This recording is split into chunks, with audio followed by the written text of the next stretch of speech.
எங்கள் அப்பா நிறையா நாய் வளர்த்துனாருன்னு உங்ககிட்ட சொல்லியிருக்கிறேங்க. எங்கள் அப்பா நாய் மட்டும் வளர்த்தல, பூனையும் சேர்த்து வளர்த்துனாரு.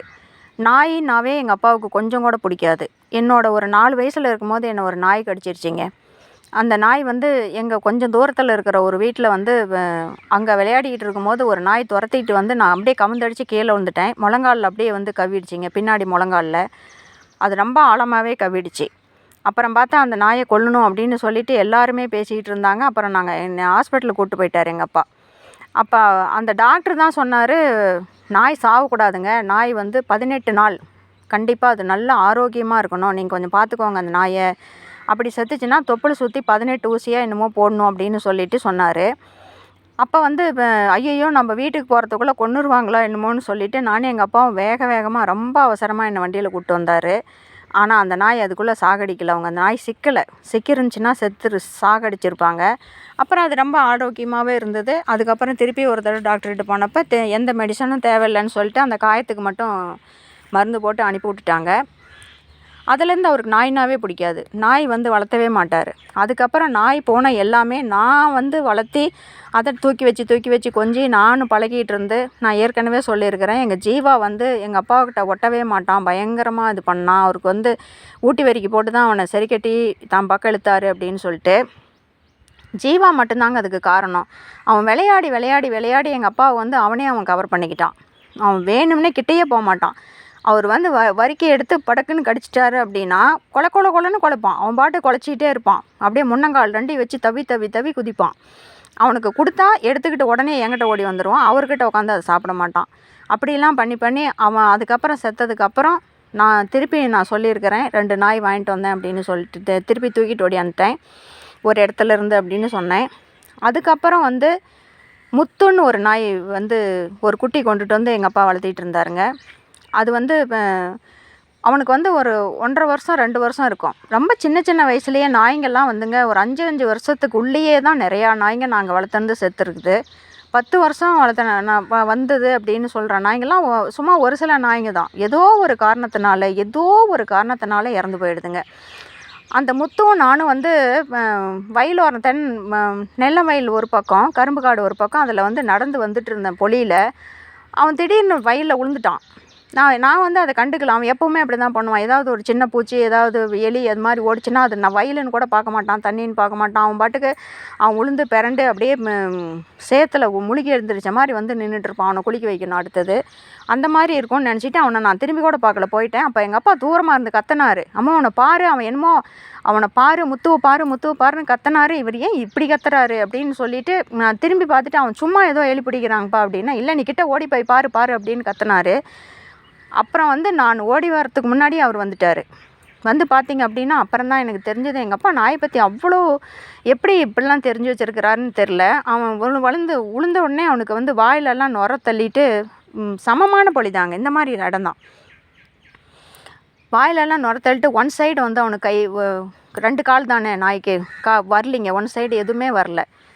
அப்புறம் பார்த்தா அவனை வந்து தூக்கி ஒரு பெரிய மக்கரை குடம்னு சொல்லுவோம், அதில் தூக்கி போட்டுவிட்டு வீட்டுக்கு வந்து கையை பிடிச்சி இழுத்து விட்டாலும், காலை பிடிச்சி இழுத்து விட்டாலும், தலையை திருப்பி விட்டாலும், தலை திருப்பியும் அதே மாதிரி ஒரு ஒன் சைடாகவே தான் தொங்குது. வாயிலேருந்து அப்படியே ஜல்லு ஒழுகுது, நுறையா ஜல்லு ஒழுகுது. அவன் கண்ணிலேருந்து கண்ணு தண்ணியாக வடியுது.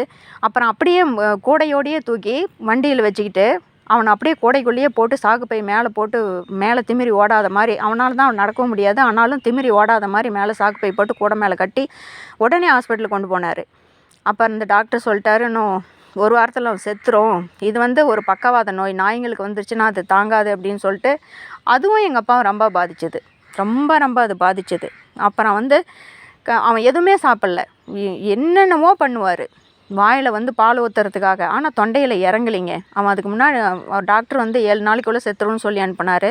அவன் ஒரு 5 நாள் தான் இருந்தான். கடைசி நாள் பார்த்திங்கன்னா அவனுடைய மூஞ்சி எடுத்து கையில் 2 கையிலையும் பிடிச்சிட்டு இருந்தார். அவன் அப்படியே கண்ணு தண்ணி அவனுக்கு எதுக்கு அப்படி வந்துச்சோ, முத்துவுக்கு வந்து அப்படியே கண்ணு தண்ணி ஊற்றுதுங்க அவன் கண்ணிலேருந்து. அப்படியே கண்ணை மூடி முழிச்சிட்டு எங்கள் அப்பாவை அப்படியே பார்த்துக்கிட்டே அவனுக்கு உயிர் போயிடுச்சு. எங்கள் அப்பா பயங்கரமாக கத்திட்டார், நான் வளர்த்துற நாய்ங்கள்லாம் இப்படியே போகுது அப்படின்னு சொல்லிட்டு.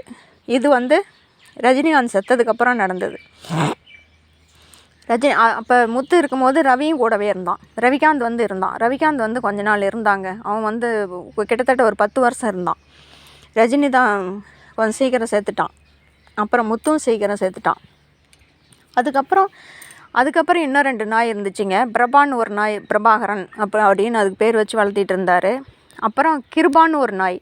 எங்கள் அப்பாவுக்கு வந்து சேலம் கிருபான்னு ஒரு ஹாஸ்பிட்டல் இருக்கும். அதில் கிருபான்னு ஒரு டாக்டர் இருப்பார். அவர் வந்து எங்கள் அப்பாவுக்கு பிடிக்கும். அதனால் எங்கள் நாய்க்கு வந்து கிருபான்னு பேர் வச்சார்.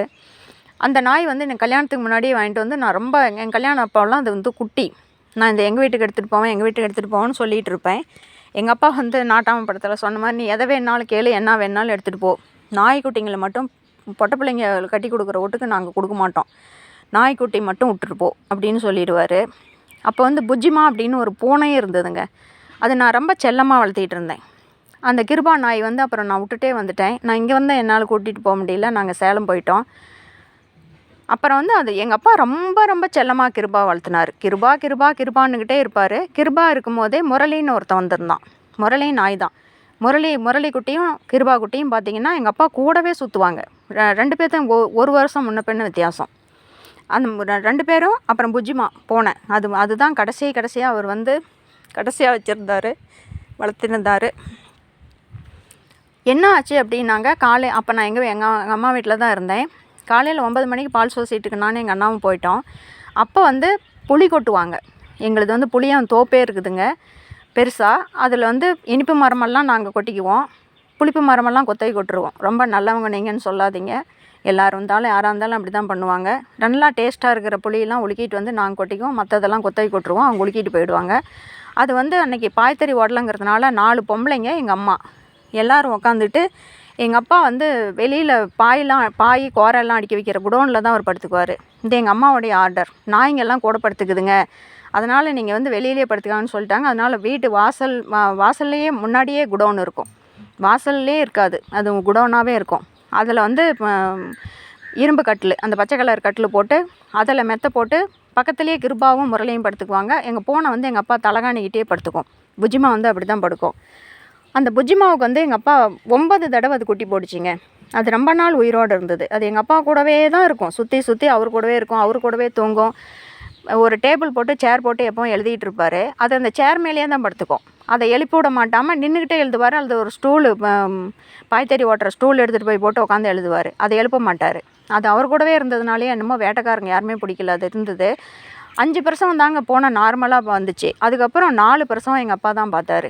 கத்துன்னு கத்தும். பிரசவ வலி எடுத்துச்சு அப்படின்னா பயங்கரமாக கத்த ஆரம்பிச்சிடும், வலி பொறுக்க முடியாமல். எங்கள் அப்பா வந்து விளக்கெண்ணெய் பக்கத்தில் வச்சுக்கிட்டு அதனுடைய அறையில் அப்படியே சுற்றி பூசி விட்டு, அந்த கொஞ்சோண்டு அந்த சின்ன பெருவரல் சைஸ் தான் இருக்கும் அந்த பூனைக்குட்டியோட தலை. அது வெளியில் வரும்போது மெதுவாக பிடிச்சி இழுத்து விட்டு, அதுக்குள்ளே பார்த்திங்கன்னா எங்கள் அப்பா கையை பிடிச்சி கண்டபடி கடிக்கும், வெறித்தனமாக. அதுக்கு வலி பொறுக்க முடியாமல் அது ஒரு தடவை கடித்து ரத்தமெல்லாம் அப்படியே மொட்டையாக உருவாக ஆரம்பிச்சிருச்சு. அப்புறம் நான் கொண்டு போய் ஒரு துணியை சுற்றிக்கிட்டாவது பிடிங்கன்னு சொல்லிட்டு துணி கொடுத்தேன். அது துணி மேலே கடிச்சது. அப்புறம் 4 பிரசவம். அது கடைசி பிரசவம்லாம் 9வது பிரசவம். நான் இப்போ அங்கே தாங்க இருக்கிறேன். பார்க்கவே முடியல அவரால். கத்துன்னு கத்துது. ஒவ்வொரு பிரசவத்துலேயும் 5 குட்டி போட்டுச்சு. அது 5 குட்டி போடும்னு அவருக்கும் தெரியும். அந்த 5 குட்டியும் ஒவ்வொன்றா வயிற்று அமுக்கி கொண்டுட்டு வருவார். அது பார்த்திங்கன்னா 2 மணி நேரம் 3 மணி நேரம் ஆகும். அப்படியே கத்துன்னு அது பாட்டு கத்திக்கிட்டே இருக்கும். அதுக்கு கடிக்கிறதுக்கு கையை கொடுக்கணும். அது அப்படியே கொஞ்சம் கொஞ்சமாக வயிற்று அமுக்கி விட்டு ஒவ்வொரு குட்டியாக வெளியே எடுத்து போடுவார். அதுக்கப்புறம் போட்டுட்டு ஒரு அட்டைப்பெட்டியில் எல்லாம் துணியெலாம் மெதுன்னு படுக்கிற மாதிரி போட்டுட்டு அது பெட்டுக்கடியில் வைப்பார். அது உடனே குட்டியை தூக்கிட்டு வந்து எங்கள் அப்பா பக்கத்தில் போட்டு இப்படி திரும்பி படுத்திருந்தாருன்னா முதுகு பக்கம் பூரா குட்டி வரிசையாக படுத்துக்கும். பிறண்டாருன்னா குட்டிங்கெல்லாம் நசுங்கி போயிடும். அந்தளவுக்கு தான் அது வந்து அப்படி தான் வாழ்ந்தது. அது அப்புறம் என்ன ஆச்சுன்னு நான் சொல்கிறேங்க. அந்த பூனையினால் அதுக்கப்புறம் நாங்கள் போயிட்டோம். நானும் எங்கள் அண்ணனும் பால் சொசைட்டி ஒரு 9 மணிக்கு கிளம்பி போகிறோம். இவங்கெல்லாம் உட்காந்து புளி கொட்டிகிட்டு இருக்கிறாங்க. அங்கே ஒரு டேபிள் ஃபேன் இருக்குங்க. அது எங்கள் அப்பாவுக்கும் காற்றடிச்சிட்டு இருந்தது, இவங்களுக்கும் காற்று வேணுங்கிறதுக்காக. அவர் கட்டில் பக்கத்துலேயே 4 பேர் உட்காந்துட்டு நாயம் பேசிட்டு ஊர் நாயெல்லாம் பேசிட்டு புளி கொட்டிக்கிட்டு இருக்கிறாங்க. ஒரு ஆள் கொட்டினா ஒரு ஆள் எடுத்து போடணும், புளியங்கொட்டை தனியாக புளி தனியாக எடுத்து போடணும். அது பண்ணிக்கிட்டு இருக்கிறாங்க. அப்போ நான் வந்து அங்கே போயிட்டேன் சொசைட்டிக்கு. அப்போ கிருபாவை கூப்பிட்றேன், வாடா என்னோட, நான் நடந்து தான் போகிறேன் அப்படின்னு சொல்லிட்டு. அவன் வந்தான். அப்புறம் என்னமோ நினச்சானே தெரில, அவன் திருப்பியும் போயிட்டான். அப்போ எங்கள் அம்மா கிண்டலாக, அதுங்கெல்லாம் தூங்க மூஞ்சிங்க எல்லாம் தூங்குங்க பாரு, உங்கள் அப்பா இதுங்க எல்லாம் இன்னும் கொஞ்சம் நேரத்தில் குரட்டை விடுங்க பாரு அப்படின்னு சொல்லிட்டு எங்கள் அம்மா சொன்னான். நாங்கள் போயிட்டு ஒரு 10:30 மணி 11 மணி இருக்கும். எங்கள் அண்ணாவுக்கு ஃபோன் வந்தது, சீக்கிரம் உடனே வண்டி எடுத்துகிட்டு வா, இங்கே நாய் பயங்கர பிரச்சனை பண்ணுது, அப்படி கடிக்குது அப்படின்னு சொல்லிவிட்டு கத்துனாங்க. அப்புறம் வந்து அவசரமாக 3 நிமிஷம் தாங்க, வண்டியில் வந்தீங்க அப்படின்னா 3 நிமிஷம் தான் எங்கள் பால் சொசைட்டிக்கும் வீட்டுக்கும். உடனே வந்து பார்த்துட்டோம். அப்போ நான் மிலிட்ரிக்காரன்னு சொன்னேன் இல்லைங்களா, அவங்க மகன் சுப்பிரமணியன்னு அங்கே தான் இருந்தார். அவர் வரும்போது காட்டில் தண்ணி கட்டிகிட்டு இருந்தார். என்னமோ அவசரமாக கூப்பிட்டான்னு சொன்னால் அவருமே உடனே வண்டி எடுத்துகிட்டு வந்துட்டார். வந்து பார்த்திங்க அப்படின்னா ஒரு 50 பேர் இருக்கும் சுற்றி, அந்த இது சுற்றி 50 பேர் இருந்தாங்க. என்ன நடந்துச்சுன்னு கூட எங்களால் எதுவுமே கிரகிக்க முடியல. நாய் கடிக்குதுன்னு மட்டும்தான் கூப்பிட்டாங்க. நாய் குலைக்கிற சத்தம் பயங்கரமாக, எங்கள் கிருபாவும் முரளியும் குலைக்கிற சத்தம் வந்து பயங்கரமாக கேட்குது. அவங்க குலைச்சி எல்லாம் ஆள் திடுன்னு ஓடினால ஒரு மாடு, அது எங்கள் அப்பாவுக்கு எங்கள் அண்ணாவுக்கு மட்டும்தான் நிற்கும், வேறு யாருக்குமே நிற்காது. அது பிச்சுக்கிட்டு ஓடி போயிடுச்சு. அது ஒரு பக்கம் ரவுண்ட் அடிச்சுட்டு எல்லாம் சிதறி ஓடுறாங்க. அந்த குடோனுக்குள்ளே வேறு உள்ள நுழைஞ்சிருச்சு. அது எல்லாருமே கற்றுன்னு கத்துறாங்க. என்னான்னு போய் பார்த்தா முரளி வந்து எங்கள் அப்பா நிமிர்ந்து படுத்திருந்தார். சொல்கிறேங்க, அவன் வந்து பூர்னு பூர்றான். அப்படியே நெஞ்செல்லாம் கிழிச்சு எடுக்கிறான். கொஞ்சம் விட்டுருந்தா சதையவே பிச்சிருப்பான். அந்த அளவுக்கு அப்படியே பறிக்கிறான். எங்கள் அம்மா ஒரு பக்கம் கத்துன்னு கத்துறா. அப்புறம் நாங்கள் போனோட்டி முரளியும் சரி கிருபாவும் சரி நான் சொன்னால் கேட்பாங்க. நானும் எங்கள் அப்பாவும் தான் நல்லா வளர்த்துவோம், அதனால் கேட்பாங்க. அவன் கீழே இறங்கி நின்றுட்டு ஓடி வந்துட்டான். அப்புறம் பார்த்தா முரளி அவங்க ஒரு சுப்பிரமணிய அண்ணன் வந்த உடனே தூக்கி மடி மேலே வச்சுக்கிட்டு எங்கள் அப்பா உடம்புல, அவருக்கு தெரியும் போல் இருக்குது, மிலிட்ரியில் ஒர்க் பண்ணார் அவர். உடனே இதெல்லாம் பார்த்துட்டு நாடி துடிப்பெல்லாம் பார்த்தாரு. அப்புறம் வாய் வச்சு பயங்கரமாக ஊதுன்னு ஊதுனார். நெஞ்சை போட்டு குத்துன்னு குத்துறாரு. உலகையில் குத்துற அளவு குத்துறாரு, ஊதுறாரு. அதுக்குள்ளே இப்போ சின்ன திருப்பதி சமானப்பட்டு 2 டாக்டருங்களுக்கெல்லாம் ஃபோன் பண்ணிட்டாங்க. எல்லாருமே 2 டாக்டரும் வந்துட்டாங்க. ஒரு டாக்டர் முன்னாடி வந்தார், ஒரு டாக்டர் பின்னாடி அப்புறம் அவங்க வந்து பார்த்துட்டு 1 மணி நேரம் ஆயிடுச்சு அப்படின்னு சொல்லிட்டாங்க. அப்புறம் எல்லாம் முடிச்சிட்டோம். அவங்க 2 பேரும் கிருபாவும் முரளியும் பிரச்சனை பண்ணுறாங்க. நாங்கள் ஒரு பாத்ரூமில் போட்டு மூடிட்டு அப்புறம் அன்றைக்கி நைட்டே எங்கள் அப்பாவெல்லாம் அடக்கம் பண்ணிட்டேன். எங்கள் காட்டிலேயே, அது எங்கள் காட்டிலேயே எங்கள் தாத்தாவங்க காலத்துலேருந்தே இருக்குது. அது மகாலய அமாவாசை, தை 1ஆம் தேதி எல்லாம் சாமி கும்பிடுவோம், திதியெல்லாம் கும்பிடுவோங்கிறதுனால அங்கேயே இருக்குதுங்க. எங்கள் காட்டிலேயே காலையில் 9 மணிக்கு பார்த்துட்டோம். நைட்டு 9 மணிக்கெல்லாம் அவர் போயிட்டார். அப்புறம் நைட்டு ஒரு 2 மணி இருக்கும். எங்கள் அம்மா ரொம்ப எல்லாம் கழிச்சு போய் படுத்துமா எங்கள் அம்மா எழுப்பினா, முரளி எங்கள் அம்மா அப்படின்னா அவன் அந்த பாத்ரூமில் போட்டு மூடணும், அப்படியே விட்டுட்டோம். கூட்டம்லாம் வரும், எல்லோரும் கூட்டமாக எல்லாம் பயத்தில் அங்கங்கே படுத்துருந்தாங்க. ஒரு நிமிஷம் இருங்க. அப்புறம் எழுப்பிட்ட உடனே எங்கள் அம்மா வந்து சொன்னால், உங்கள் அப்பா செத்த நொடியே முரளிக்கு தெரியும். நாங்கள்லாம் சுற்றி உக்காந்துட்டு இது பண்ணும்போது உங்கள் அப்பா திரும்பி படுத்தார். நேராக படுத்துட்டு இருந்தவர் எங்கள் பக்கம் திரும்பி கையை வந்து கட்டில் தொங்க போட்டு அவன் சைடில் படுத்திருந்தான். அவன் மேலே கை போட்டு கட்டில் கீழே கை தொங்குற மாதிரி படுத்துட்டு இருந்தார். அப்படி வந்து ஒரு 1/2 மணி நேரம் படுத்துட்டு இருந்தார். அப்புறம் திடீர்னு முரளி எந்திரிச்சு மூஞ்செல்லாம் மூந்து பார்த்துட்டு அவர் வந்து அந்த பக்கம் தள்ள ஆரம்பித்தான். அப்போ நான் சொன்னேன், இடம் பத்தலைன்னு சொல்லிவிட்டு அவன் பிரச்சனை பண்ணுறான் அப்படின்னு சொல்லிட்டு. அவன் ஒரு மாதிரி குலைக்கலை, ஆனால் ஒரு மாதிரி சவுண்டு கொடுத்துக்கிட்டு வந்து அவர் வந்து சும்மா லைட்டாக பிறண்ட ஆரம்பித்தான். அப்போ வந்து டேய் கம்முன்னுறா, இடம் பத்தலைன்னு சொல்லி உனக்கு இவ்வளோ திமிரான்னு சொல்லிட்டு பக்கத்தில் இருந்த ஆயா தடி எடுத்து அவனை அடிச்சிருச்சு. அவன் அங்கே ஓடனா இங்கே ஓடனா, கட்டில் சுற்றி ஓடனான். அப்புறம் முரளியும் எந்திரிச்சிக்கிட்டான். கிருபா வந்து என்னென்னமோ பண்ணி என் காலுக்கிட்ட வந்து நின்று குலைக்கிறான், என்னென்னமோ பண்ணுறான். அம்மோ அவன் சொன்னான், அம்மோ அப்பயே வந்து வாயை வச்சு ஊதிருந்தாவோ நெஞ்சில் குத்திருந்தாவோ காப்பாற்றிருக்கலாமா இன்னும் தெரில. அவன் சொன்னான், கிருபா சொன்னான். அப்பயே அப்போ இருந்து தவிச்சான். என்கிட்ட அவன் என்ன சொல்கிறான்னு எனக்கு புரியல. கொலைன்னு குலைச்சான். என் காலெல்லாம் பிடிச்சிட்டு புடவையெல்லாம் கிழிச்சு விட்டான். அப்படியே பிடிச்சி இழுத்து பல்லல கிழிச்சு விட்டான். அவன் என்னமோ சொல்ல வரான்னு எனக்கு ஒன்றுமே புரியல. நான் வந்து அடித்ததுனால அவன் வந்து கோவிச்சிட்டு என்கிட்ட சிலை பிடிச்சி இழுக்கிறான்னு நான் நினச்சேன். பாரு, அவன் வந்து வெறி பிடிச்ச மாதிரி புடவையெல்லாம் பிடிச்சி இழுத்து என் காலெல்லாம் பிடிச்சி பெறாண்டி அவன் என்னமோ என்கிட்ட சொல்கிறதுக்கு முயற்சி பண்ணான். ஆனால் என்னால் அது புரிஞ்சிக்க முடியல. கொஞ்ச நேரம் நான் அவனை துரத்ததுலேயே குறியாக இருந்துட்டோம். நாங்கள் 4 பேருமே சேர்ந்து அடின்னு அவனை அடிச்சிட்டோம் குச்சியில். ஆனால் முரளியும் சேர்ந்து தான் அதை பண்ணலாம். அந்த பொண்ணு அப்போ எந்திரிச்சு எங்கேயோ ஓடி போயிடுச்சு. அப்புறம் வந்து எங்களால் புரிஞ்சிக்க முடியல. கொஞ்ச நேரம் கழித்து அவன் வந்து உங்கள் அப்பா, அப்போல்லாம் நாங்கள் கிட்டத்தட்ட வந்துட்டோம். இவங்கெல்லாம் கூச்சல் போட்டு அப்புறம் எங்களுக்கு ஃபோன் பண்ணி நாங்கள்லாம் வந்து சேர்ந்து அப்புறம் உங்கள் அப்பா நெஞ்சு மேலே ஏறி வந்து பயங்கரமாக பெறல ஆரம்பித்தான். அப்புறம் தான் ஏதோ விபரீதம் பெருசாக ஆகிப்போச்சு. அவன் வந்து ஏதோ சொல்ல வராங்கிறது எனக்கு அப்போ தான் அவன் புரிஞ்சுது. நான் அப்படியே பெரட்டி எடுத்துட்டாங்க. வயிறு வரைக்கும் அப்படியே நகம் போட்டு கீறி எடுத்துட்டான். அவன் எதோ பண்ணியிருக்கிறான். அப்போ எங்கள் அம்மா வந்து தொடவே மாட்டான் நாயை. அப்புறம் பாத்ரூம்லேருந்து அவனை திறந்து விட்ட உடனே எங்கள் அம்மாவை பார்த்து அவன் பயங்கரமாக குலைச்சான்.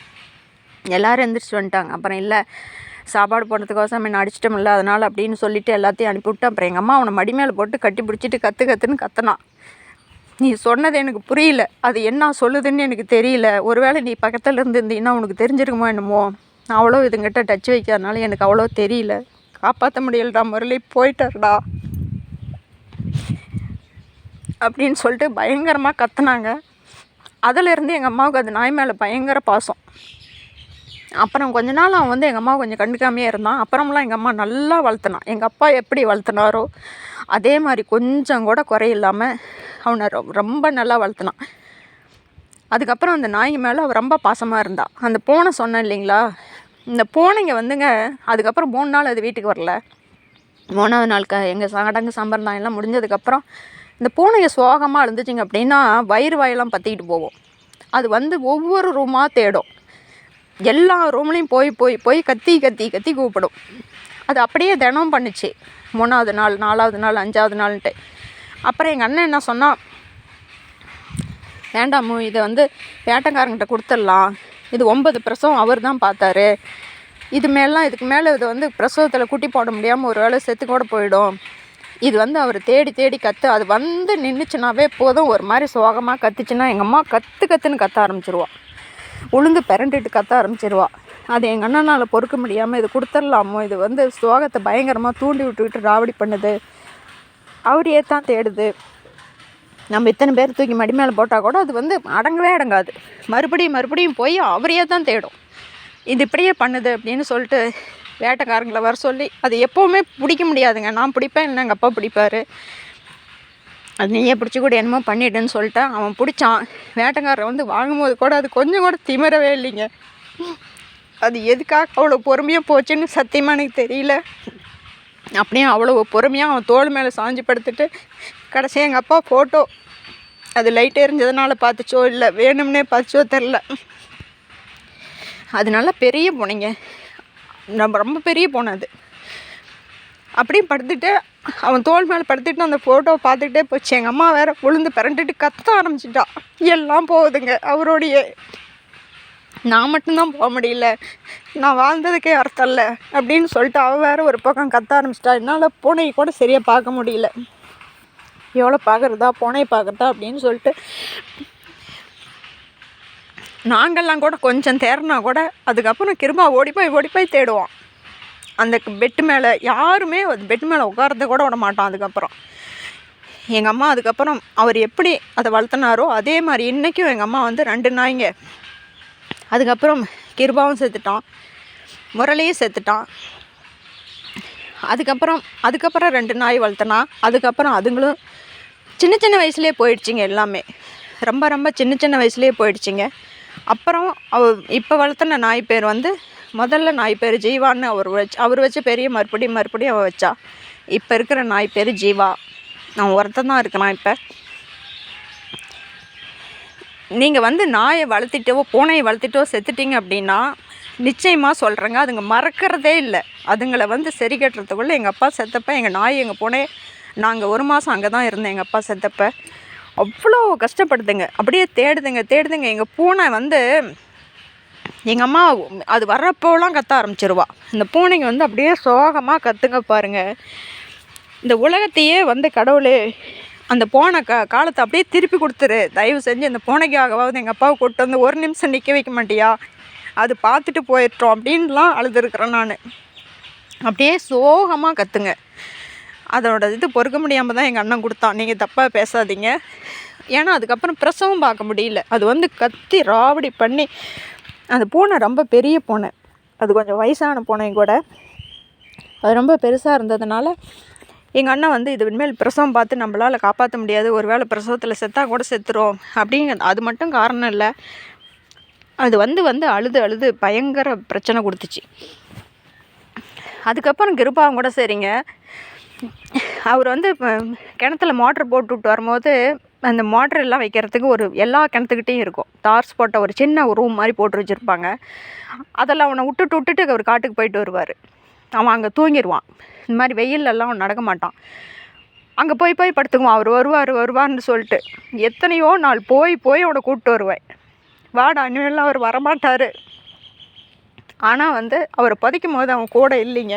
அவன் கூட இருந்திருந்தானா அது குழியை நோண்டி எடுத்திருப்பான். எங்கள் அம்மா சொல்லுவாள், இவன் சொன்னான் எனக்கு புரியல, இவன் சொன்னான் எனக்கு புரியல. ஒருவேளை அப்பயே நெஞ்செல்லாம் குத்தி வாயெல்லாம் ஊதியிருந்தா பொழைச்சிருப்பாரா என்னமோ. அவள் வந்து இன்னமும் நான் சொல்லுவேன், நிச்சயமாக இருக்காது, நாய்க்கு அஞ்சறிவு தான். அதால் அந்த அளவுக்கெல்லாம் இதயம் நின்று போச்சு, மூச்சு வரல, இவர் செத்துட்டாருங்கிற அளவுக்கு புரிஞ்சுக்கிற அளவுக்கு அவனுக்கு நிச்சயமாக தெரியாதுன்னு சொன்னேன். ஆனால் அவன் ஏன் அப்படி பண்ணனான்னு சொல்லு. அவன் ஏன் அப்படி பண்ணான்? என்கிட்ட வந்து பாரு புடவையெல்லாம் பிடிச்சி இழுத்து கிழிச்சு விட்டுட்டான், உள்பாவடையெல்லாம் கிழிச்சு விட்டுட்டான், டருன்னு கிழிச்சிட்டான். அந்த அளவுக்கு ஆக்ரோஷமாக அவர் நெஞ்சு வயிறு எல்லாமே கீறிட்டாங்க அப்படியே. அவனுக்கு தெரியும் அவர் நல்ல சாவு செத்துட்டார். தூங்கிட்டு இருக்கும் போதே இதயம் நின்று இருக்குது. ஆனால் ஒரு நாய்க்கு தெரிஞ்சது கூட பக்கத்துலேயே இருக்கிறேன். அவர் என் தலையும் கட்டிலுக்கு கீழே அவத்துலேயே உட்காந்துட்டு இருந்துருக்குறா. தலையும் ஒட்டிக்கிட்டு தான் உட்காந்துருக்குறோம். நானும் அப்படியே சாஞ்சு தான் உட்காந்துருந்தேன். ஆனால் என்னால் கண்டுபிடிக்க முடியல, அந்த நாய் கண்டுபிடிச்சிருச்சு அப்படின்னு சொல்லிட்டு. நாய்னாவே எங்கள் அம்மாவுக்கு பிடிக்காது. அதுக்கப்புறம் எங்கள் அப்பா வளர்த்துனதை விட நல்லா வளர்த்துறா. ஒவ்வொரு சந்தர்ப்பமும் ஒவ்வொருக்கும் அமையுங்க. நாய் கண்டிப்பாக நல்லா வளர்த்துங்க, தயவு செஞ்சு வளர்த்துங்க. இதுங்க காட்டுற பாசம் உலகத்தில் எந்த ஜீவராசியும் காட்ட முடியாது. அதுக்காக தான் நான் இந்த பதிவை சொல்கிறேன். இது நான் 3 மாதமாக ட்ரை பண்ணி இன்றைக்கி நான் முடிச்சிட்டேங்க. பிடிச்சிருந்தா மட்டும் பாருங்கள். இது என்ன வந்து அழுதுட்டு கதை சொல்லிட்டு இருக்குதுன்னு தயவு செஞ்சு நினைக்காதீங்க. உங்களுக்கு பிடிச்சிருந்தா மட்டும் பாருங்கள். ரொம்ப நன்றிங்க.